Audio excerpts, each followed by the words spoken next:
What's good, YouTube? Dmgaming here, guys. Excuse me. But man, I hope everybody's having an awesome weekend so far. I know I am. I want to discuss today a couple of different things about the game, but mostly I'm trying to get my seat comfortable, y'all. Mostly what I want to talk about is how Dragon Ball Z Kakarot going forward with their downloadable content and future updates and stuff like that can actually make the game better in a sense of not piling something new on top of something old and making some of the same mistakes as previous titles.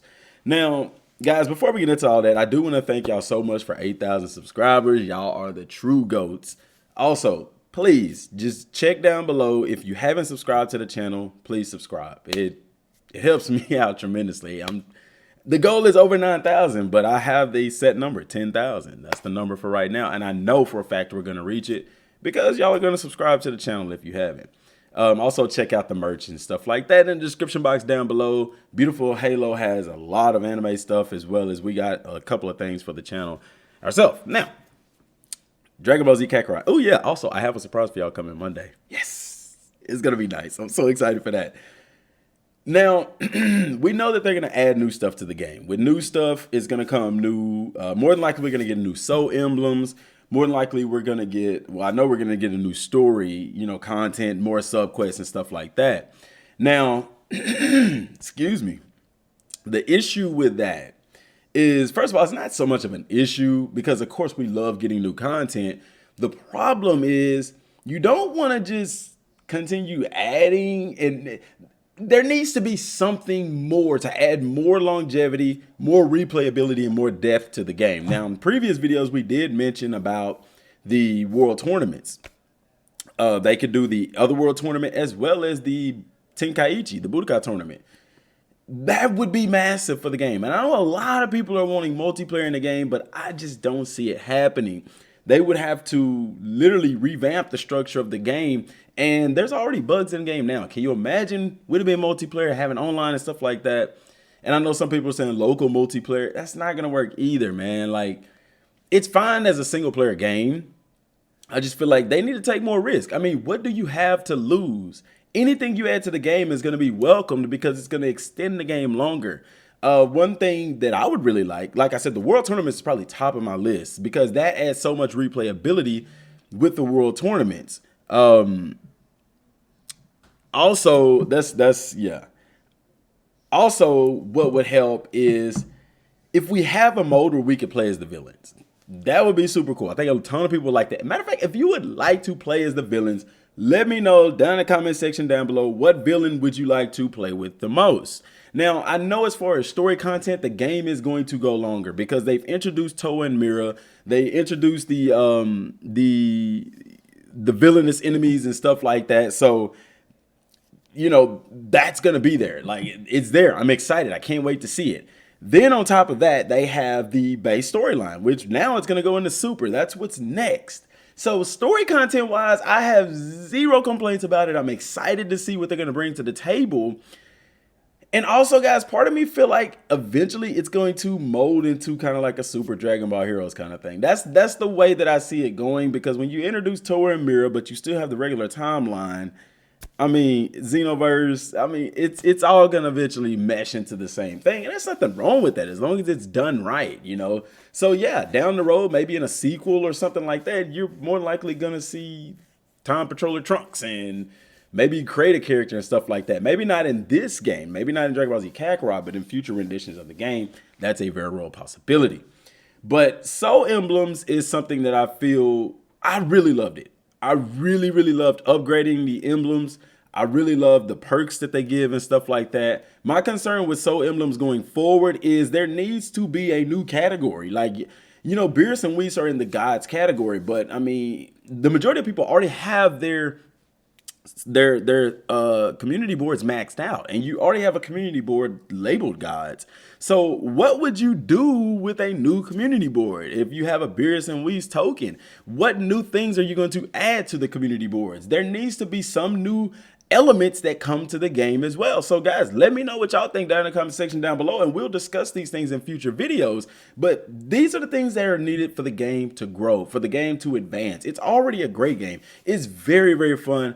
The time that I do get to play it, I really, really enjoy playing it, but I'm not blind to see that this isn't going to last forever. The way that the game is now, it's not going to last even a year. Now, I know we're going to get DLC content in the spring, and I'm not talking about that, but I'm saying even with that DLC content, if you want this game to last, I think the game should last at least 2 years. Like, to me, that's good for a single player game. But in order for that to happen, there needs to be something there to keep the community interested, engaged, and playing the game. Now, what you do not need to do, CyberConnect 2 and Bandai Namco, you do not need to go the route of making the grind harder so that it takes people longer to level up. Like, I feel like the leveling system is fine the way that it is. You could definitely add difficulty to the game.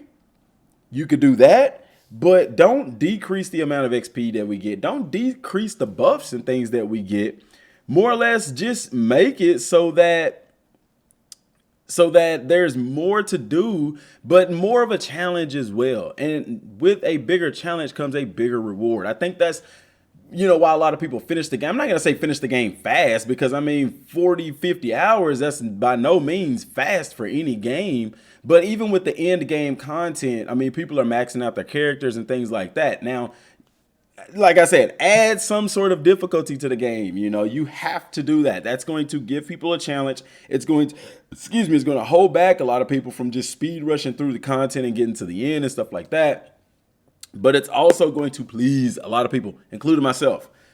There's so much potential. There is so much potential for this game, but potential means nothing unless that potential is realized. Y'all have to tap into that. Listen to what the community is saying and try your best to give the community, you know, what they're asking for. Tournament modes, you know, you're going to have to add some more features into the game that are going to, what's the phrase I'm looking for? Give us something to play for. You know, the community board is great, but if you're going to keep that around, you're going to need some new categories, and you're going to need better reward payoffs and things like that.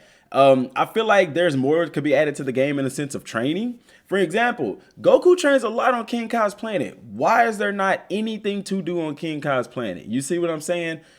Things like that. You know, Beerus and Whis, Super gets in the game. Will we be able to train with them? You know, the gravity chamber training, I really enjoy that. I really like it, and it's an awesome thing in the game. We just need a little bit more. And it doesn't take a lot. You don't have to create a completely new game. Just over time, implement these things that are going to bring longevity to the game and that are also going to give us a challenge as well as big reward payoff in the game. I know people talk about the stun meter. You know, it's a little bit harder to stun the opponents, and really in order to do that, you have to be in surge mode. You have to be extremely aggressive.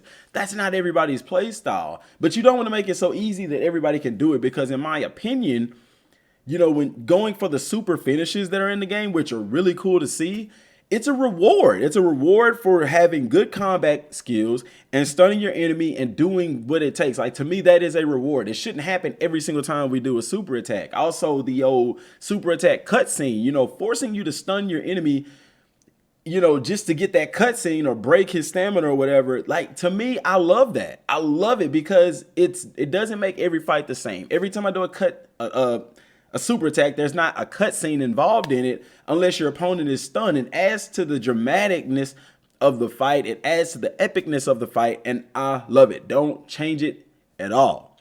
You know, of course, fix the glitches, and like I said, add some stuff into the game. Now, we look at games that did this in the past. Dragon Ball FighterZ added modes into the game. Dragon Ball Xenoverse added modes into their game. And I believe that this game is going to add some new interesting modes as well. I don't see them putting the World Tournament Arena in the game and us not being able to use it. I don't see them allowing us to go to King Kai's planet and there's literally nothing to do there. You see, I truly believe they are going to utilize those things, you guys. But like I said, you know, it's one of those things where we look back at a couple of videos that I did. We talked about how if they were, what would the game be like if they were given another year? Because, you know, there are opportunities here that I believe would have been realized had they had more time. What's going to be important is, first of all, communication. Somebody at Bandai, CyberConnect 2 needs to let the community know, guys, this is the roadmap on where we're going. Destiny, if anybody played Destiny, Destiny does an amazing job with this. They lay out a roadmap to say, this is our plans. Things could change, but this is our plans. They do a weekly roundup every Thursday, letting people know where the game is at right now, any bug fixes or any patches that are coming down the road, and where they plan on going in the future. They do that every Thursday. And also they're very vocal with the community. Like I said, in laying out those roadmaps, they got the roadmap laid out for the entire year of what they're going to do content wise. And then whenever they drop something, a major content thing, like they just did the Season of Dawn, then they have a roadmap just for that, to show you these are the things that are going to come, and these are the things, and these are the dates that they're going to come on. Bandai can learn a lot from that. That is tremendous whenever you have your community engaged in knowing what's coming. It doesn't spoil anything at all. It builds excitement. And then on top of that, you get feedback. And if it's a negative feedback towards one thing, you have time to change and revamp those things. And you also get feedback to say, hey, maybe we didn't think about that. That's a pretty good idea. Let's add that in there. Bandai, CyberConnect 2, I implore you guys to open up and let us know what's coming. Like, it's not going to hurt. Just put that stipulation in there that this is what we plan on, but things could change. I mean, I don't think anybody is dumb in the Dragon Ball community. There's two things that are coming that we can guess: movie characters, Dragon Ball Super. I mean, it's not a secret. You could come out and tell people this is what's coming. It shouldn't have to be data mined. Like, have that transparency with your community, and your community will appreciate it. Your community will look up to you, and they will give you feedback that will help you to sell the game, help you to keep people playing the games longer, because at the end of the day, that's what you want. Money. Bandai, you want money, you want sales. Be transparent with the community. Let them know what the plans are. Let them know, and be clear and upfront, and let them know this could change. This could change. Give us your feedback. Open up avenues for that.